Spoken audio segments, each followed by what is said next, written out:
Hi అండి. మీలో ఎంతమందికి ఉప్మా అంటే ఇష్టం ఉండదు? మీలో కానీ అండ్ మీ కుటుంబంలో కానీ.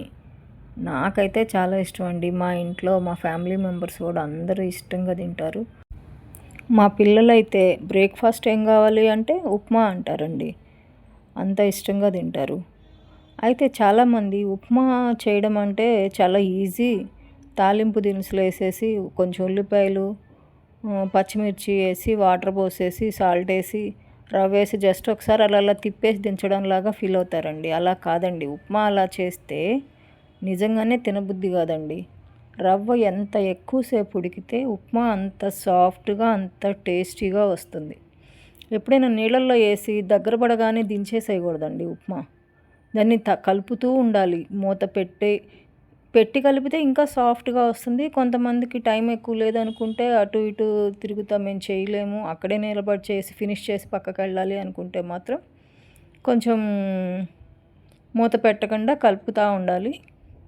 ఒక 4-5 మినిట్స్ మినిమం అయితే ఉంచాలండి. అట్లా కాదు మేము టైం పెట్టగలము అనుకున్న వాళ్ళు ఖచ్చితంగా దాన్ని మూత పెట్టి ఉడికిస్తూ మధ్య మధ్యలో కలుపుతూ ఉంటే ఉప్మా చాలా టేస్టీగా వస్తుందండి. ఒకసారి చూద్దామా? ముందుగా ఆయిల్ తగినంత పోసుకుని కొంచెం కాగనివ్వాలండి.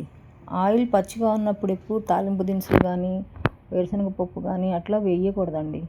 ఎందుకంటే పచ్చి నూనెలో వేసేస్తే అవి వేగటానికన్నా ముందు ఆయిల్ సక్ చేయటానో ఏమో తెలీదు, కొంచెం గట్టిగా తయారవుతాయండి, క్రిస్పీగా రావు పప్పులు.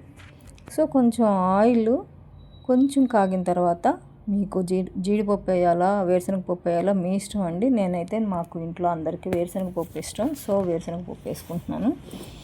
వేరుశనగపప్పు వేసుకుని అవి సగం వేగిన తర్వాత మిగతా తాలింపు దినుసులు అంటే పప్పు, లవంగాలు వేసిన, లేకపోతే జీలకర్ర, ఆవాలు, ఎండుమిర్చి, కరివేపాకు ఇవన్నీ ఒకదాని తర్వాత ఒకటి వేయించుకుంటూ వేసుకోవాలండి.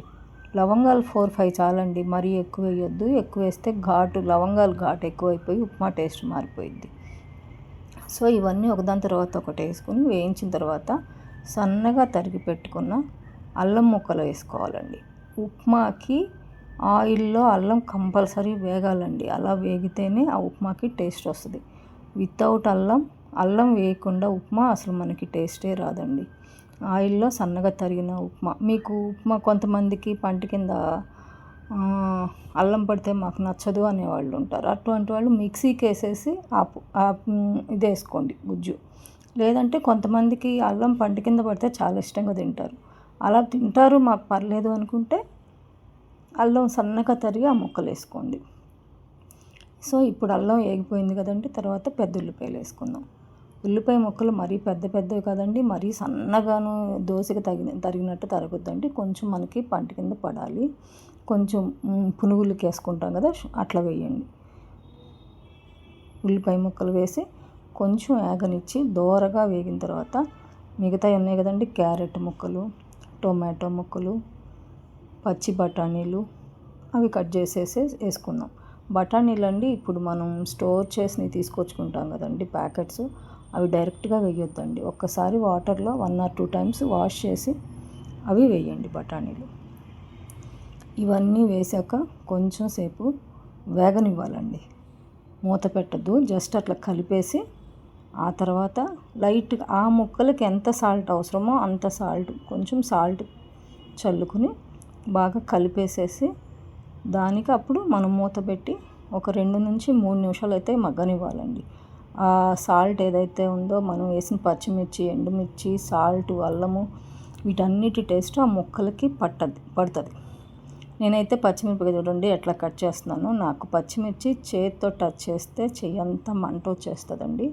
సో నేను పచ్చిమిర్చిని సామాన్యంగా కుదిరినంత వరకు అయితే చేతితో టచ్ చేయను. దాన్ని తొడెం పట్టుకుని అట్లా సిజర్తో కట్ చేసేసి అందులో వేస్తానండి. సో అప్పుడు ఏంటంటే మనకి మిర్చి డైరెక్ట్గా చేతికి టచ్ అవ్వదు కనుక మంట రాకుండా ఉంటుందండి.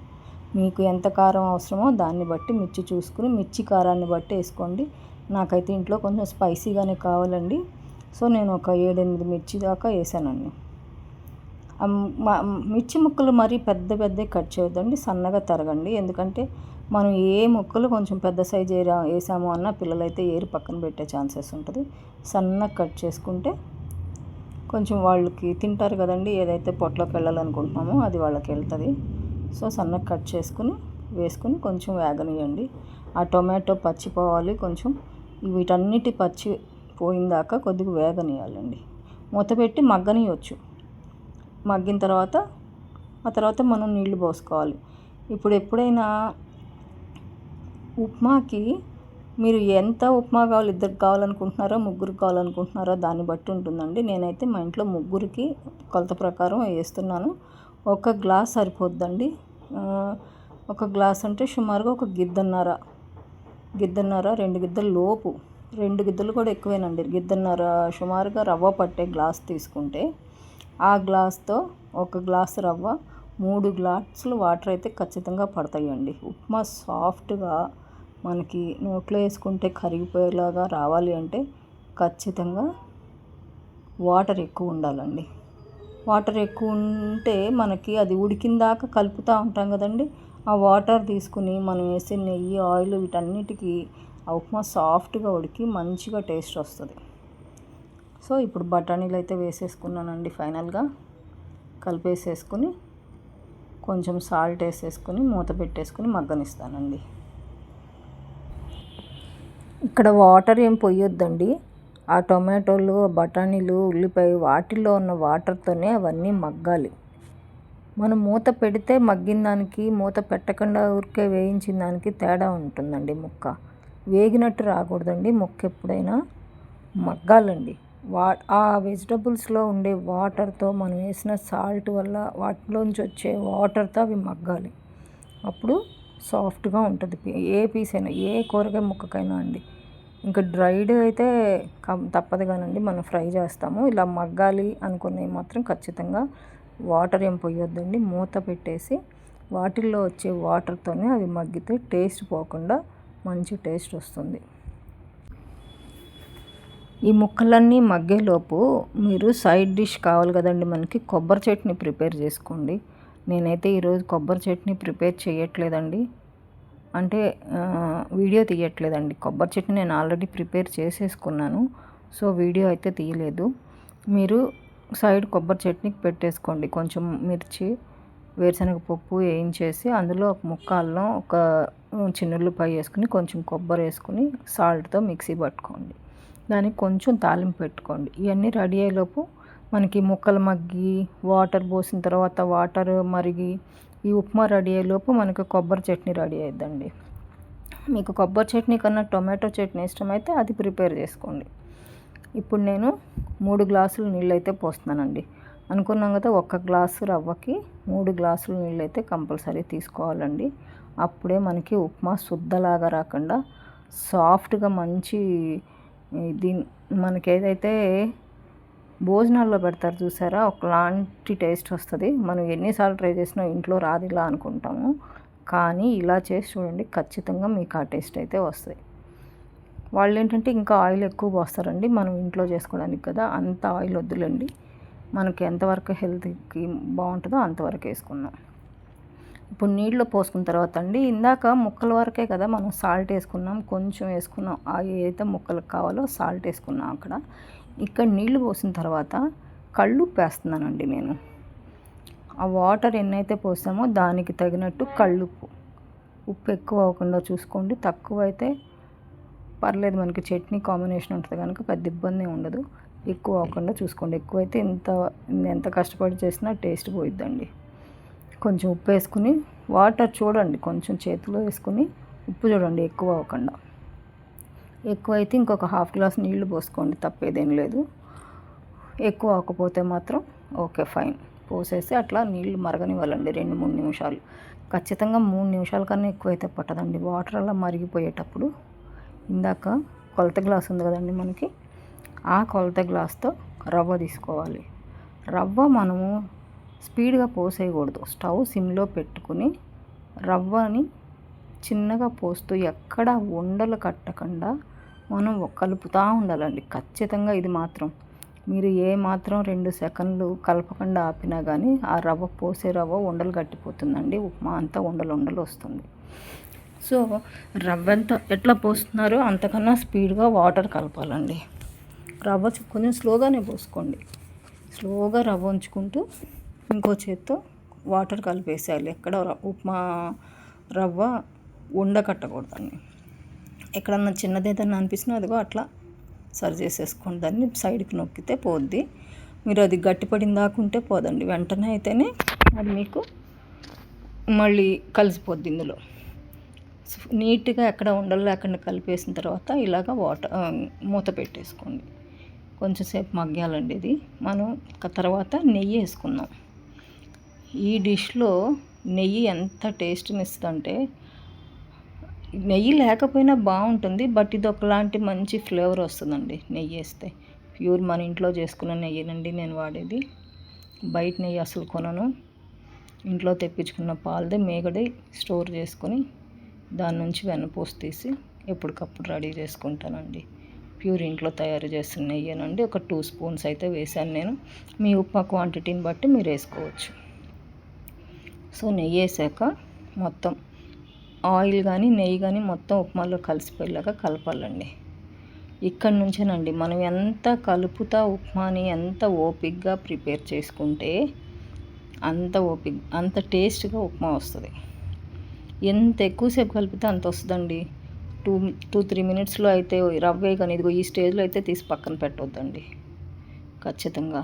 అప్పుడు జస్ట్ ఏంటంటే అదైతే దగ్గర పడింది, ఉప్మా అయితే రెడీ అయినట్టు కనిపిస్తుంది. కాకపోతే ఆ సాఫ్ట్నెస్ రాదు, రవ్వ ఇంకా ఉడకాలేమో అన్న ఫీలింగు, ఇంకా పచ్చివాసన వస్తుందేమో అన్న ఫీలింగు అలా ఉంటుందండి. అలా కాదు, మీరు ఈ టైంలో మొత్తం కలిపేసి మూత పెట్టేసి, నేనైతేనండి అది మూత పెట్టేసిన తర్వాత ఒక ట్రిప్ వెళ్ళి బట్టలార వేసుకొచ్చుకుంటాను.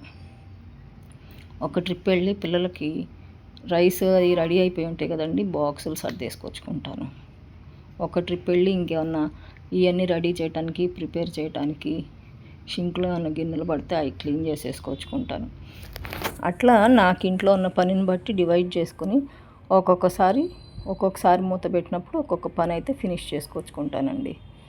ఇప్పుడు మూత తీసిన తర్వాత మళ్ళీ బాగా కలపాలి. చూడండి, నెయ్యి ఆయిల్ కలిపి సైడ్స్కి చూడండి ఎలా వదిలిందో ఉప్మా, అలా రావాలండి. ఇది ఇంకా మనం కలుపుకొని మళ్ళీ మూత పెట్టుకోవాలి. చూడండి ఆల్రెడీ ఉప్మా ఎట్లా వచ్చింది, మనకి భోజనాల్లో పెట్టే ఉప్మాలాగా కనిపిస్తుంది కదా. ఆల్రెడీ మనం ఇంట్లో చేసుకున్న ఉప్మాకి దానికి తేడా అండి. వాళ్ళు ఎంత ఎక్కువసేపు వీలైతే అంత ఎక్కువసేపు కలుపుతూ ఉంటారు. ఎండింగ్లో ఎంత ఎక్కువ కలిపితే అంత టేస్ట్ అండి. అడుగున బాండీకి పట్టదండి ఉప్మా. ఆయిల్ నెయ్యి ఏదైతే ఉందో అది వదులుతూ ఉంటుంది కనుక పట్టదు, బాండీకి అయితే అంటుకోదు. మీరు అసలు ఎక్కువసేపు వదిలేసి ఉంటే మాడిపోద్దులేండి. మళ్ళీ ఎక్కువసేపు వదిలేసి మర్చిపోయి అడుగు పట్టదన్నారు కదండి అనొద్దు. కలుపుకోండి, మధ్య మధ్యలో కలుపుకుంటూ ఉంటే మీకు అడుగు అంటకుండా ఉప్మా చాలా టేస్టీగా వస్తుంది. అయిపోయిందండి, ఆల్మోస్ట్ చాలా దగ్గరకు వచ్చేసింది దించడానికి. బట్ నేనైతే ఇంకొక 2 మినిట్స్ దాకా దాన్ని మగ్గనిస్తానండి. ఆ మగ్గితే వచ్చిన టేస్ట్కే, ఆ సాఫ్ట్నెస్కే ఉప్మా టేస్ట్ వస్తుంది. ఏదైనా మీరు ఇలా కలిపేటప్పుడు బాండీని రెండో పక్క పట్టుకోండి ఖచ్చితంగా. పట్టుకోకపోతే ఒక్కొక్కసారి బాండీ జారి కింద పడిపోయే ఛాన్స్ ఉంటుంది. ఆ స్టవ్ మీద ఉన్న బాండీ జారి ముందుకు వచ్చేసింది, సైడ్కో అట్లా ఏదో ఒకటి జారైతే పడిపోద్ది మనం కలిపే ఫోర్స్కి. సో ఒక చేత్తో ఖచ్చితంగా పట్టుకోవాలండి. ఒక చేత్తో బాండీ పట్టుకుని ఒక చేత్తో కలుపుకోండి. బాగా మొత్తం అడుగు నుంచి ఉన్న నెయ్యి నూనె ఆ ఉప్మాలో కలిసిపోవాలి. అలా కలిపేసిన తర్వాత మళ్ళీ ఇంకోసారి మూత పెట్టుకుంటున్నాను. ఒక 2 మినిట్స్ సరిపోతుందండి. ఇంక ఈ ఒక్కసారికి ఓపెన్ చేసి కలిపేసి దించేసుకోవడం అంటే నేను దించండి, కాసేపు స్టవ్ మీద వదిలేస్తాను. స్టవ్ ఆపేసాక అట్లా వదిలేస్తే బాగుంటుంది టేస్ట్. నేనైతే కొత్తిమీర లేదండి ఇంట్లో, ఉంటే కనుక ఖచ్చితంగా వేసేదాన్ని. లాస్ట్లో కొత్తిమీర ఉంటే మీరు సన్నగా తరిగి పైన చల్లేసి మూత పెట్టి అప్పుడు వదిలేసేయండి. స్టవ్ మీద 2-3 మినిట్స్ వదిలేసేయండి వడ్డించడానికి ముందు. వెంటనే తీసి వడ్డించొద్దండి. కొత్తిమీర జస్ట్ అలా చల్లి 2 నిమిషాలు ఉంచిన తర్వాత తీసి అలా వడ్డించండి. కొబ్బరి చట్నీ ఉప్మా కాంబినేషన్ అండి. మీరు చేసి ఎలా ఉందో చెప్పండి.